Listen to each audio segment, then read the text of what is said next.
Hai semua, selamat kembali ke online classroom Cikgu Teo. Dalam video ini kita tengok pula lita selari. Pertama sekali, apa dia lita selari? Tengok gambar ni. Dia lain sikit dengan lita bersiri. Okey, lita selari adalah lita yang ada lebih daripada satu cabang. Tengok ni. Di sini ada 3. Okey, sebelah kanan pula ada 2. Okey, dia ada lebih daripada satu cabang laluan arus elektrik dan mempunyai komponen elektrik di setiap cabang itu. Tengok sini. Yang cabang pertama ni ada satu mentor, yang kedua pun ada, 3 pun ada. Yang sebelah kanan pula atas ada, bawah pun ada. So ini adalah lita selari. Kita tengok pula formula untuk lita selari ya. Yang pertama arus, okey, tak sama macam bersiri. Kalau bersiri, arus dia sama semua. Tapi lita selari pula adalah jumlah tambah. Okey, voltan dia yang sama. Untuk lita selari, voltan yang sama.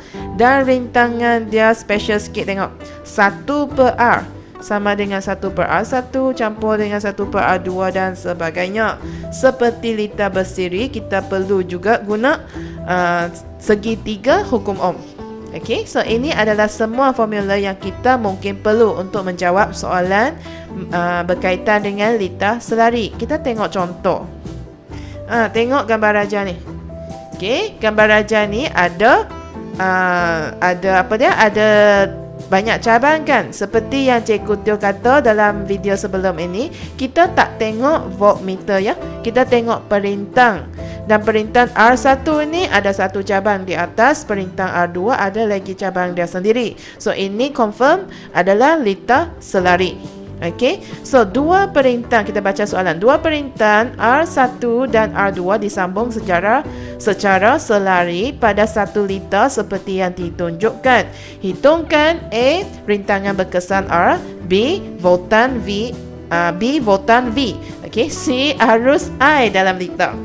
Alright, so kita tengok senarai formula yang kita perlu. Tulis dulu siap-siap tepi soalan tu supaya kita senang nak jawab soalan ni. Okay, kita tengok soalan A dulu.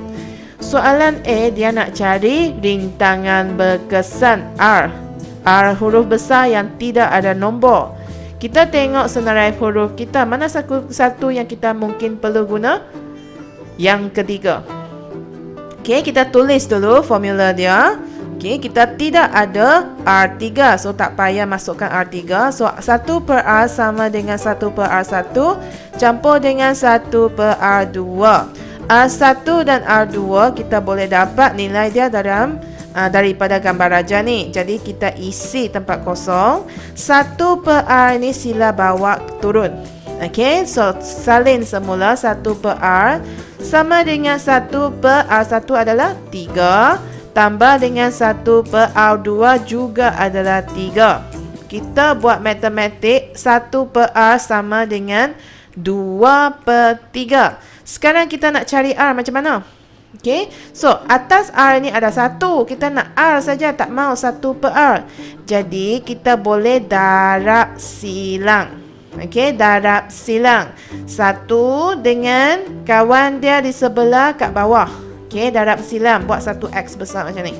Okay, 2 kawan dia adalah R. Okay, so macam mana kita darab silang? Tulis macam ni. 2 darab R. Tengok sebelah kiri ya. 2 darab R. Ini 1. Okay.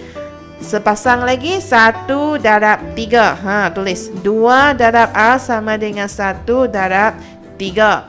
So kita nak R sahaja sebab kita nak cari R kan. So 2 ini kita nak pindahkan dia ke sebelah kanan supaya di sebelah kiri R duduk seorang-seorang saja. So yang darab ini bila kita pindah dia akan jadi bahagi. So R sama dengan 1 darab 3 bahagi 2. Kalau boleh kira-kira, tak boleh minta tolong kalkulator. R sama dengan 1.5, jangan lupa ohm. Okey, jangan lupa unit. So, jawapan A tulis kat tepi. R sama dengan 1.5 ohm. Okey, lepas tu kita jalan terus ke soalan B. Voltan. Tengok senarai rumus kita. Voltan. V sama dengan V1 sama dengan V2 sama dengan V3. Maksudnya kat mana-mana saja asalkan V sama je jawapan dia. So soalan ni paling senang. Kita sudah tahu V adalah 6 volt dekat bateri. Kalau tak jumpa V, selalunya kita cari kat bateri dulu. Okey, dia akan bagi tahu.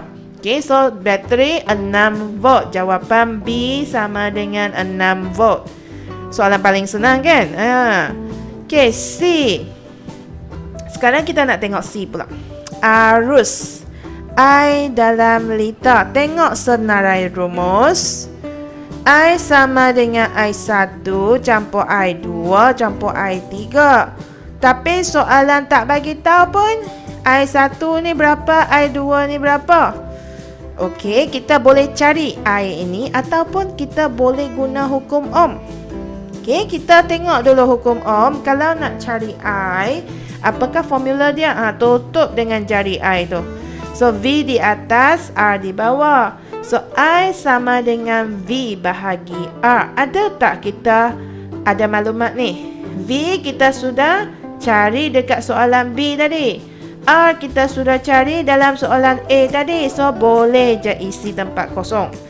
V sama dengan 6, R sama dengan 1.5. 6 bahagi 1.5, jawapan dia 4 ampere. 4 ampere. Itu jangan lupa nak tulis. Dah banyak kali Cikgu Teo pesankan sebab takut hampa semua tak ingat. Okey. So, C, I sama dengan 4A. Cikgu Teo, kalau saya nak cari I1, I2, lepas tu nak juga guna formula yang pertama tu, boleh tak? Boleh. Kita cuba tengok jawapan sama tak? Okey. So, kalau kita nak guna cara formula yang pertama ni, kita kena cari I1 dan kita kena juga cari I2. Macam mana kita nak cari I1? Guna balik hukum Ohm juga. So, I sama dengan V bahagi R. Tapi sebab kita bukan cari I, kita cari I1. So, kita kena yang belakang ni V dan R tu pun kena ikut sekali. Guna V1 dan juga R1. So, I1 sama dengan V1 bahagi dengan R1. Okey. So, V1 berapa? Kita tak tahu. Tak apa sebab V1 sama dengan V. Okey. So, kita boleh guna V. So, 6 bahagi R1 berapa? 3. Okey. 6 bahagi 3. Kita sudah dapat I1 adalah 2 ampere. I2 pula berapa? Sama juga, kita guna kaedah yang sama. I2 sama dengan V2 bahagi dengan R2. Semua kena bagi 2 ya, bagi satu set.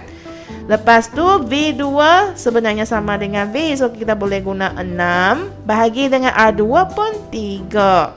Sama juga. Okay, so jawapan dia 2 ampere. So sekarang kita boleh guna rumus pertama tu. I sama dengan I1 campur I2. So, kita sudah jumpa I1 dan I2. 2 campur 2, jawapan 4S. Sama juga jawapan dengan cara yang kita guna hukum Ohm. Okey, so ikut suka. Terpulang kepada awak nak guna cara mana. Okey, jawapan dia memang sama. Okey, dia memang betul juga. Sekarang kita tengok pula apakah kelebihan dan kekurangan untuk litar selari. Untuk litar selari, sebab dia semua ada cabang sendiri kan, kita boleh pasang switch ni kat setiap cabang ni. So, setiap alat elektrik tu boleh dihidupkan dan dimatikan secara berasingan. Kita boleh pilih, saya nak hidupkan mentor yang tengah-tengah ni saja, atau saya nak hidupkan mentor yang atas tu, atau saya nak tutup mentor ketiga, boleh. Okey, itu kelebihan dia. Kedua, penambahan alat elektrik tidak akan menjejaskan fungsi alat elektrik yang lain dalam litar yang sama. So, kita boleh sambung lagi, bagi banyak lagi mentor. Dia tidak menjejaskan, okey, fungsi mentor yang lain.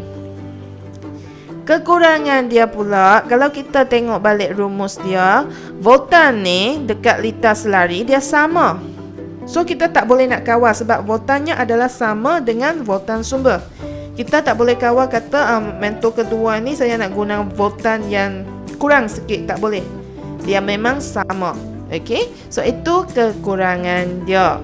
Okey. Itu sahaja daripada Cikgu Teo dalam video ini. Kita jumpa lagi dalam video seterusnya ya. Bye. Kalau awak telah belajar sesuatu yang baru hari ini, jangan lupa untuk like dan subscribe ya.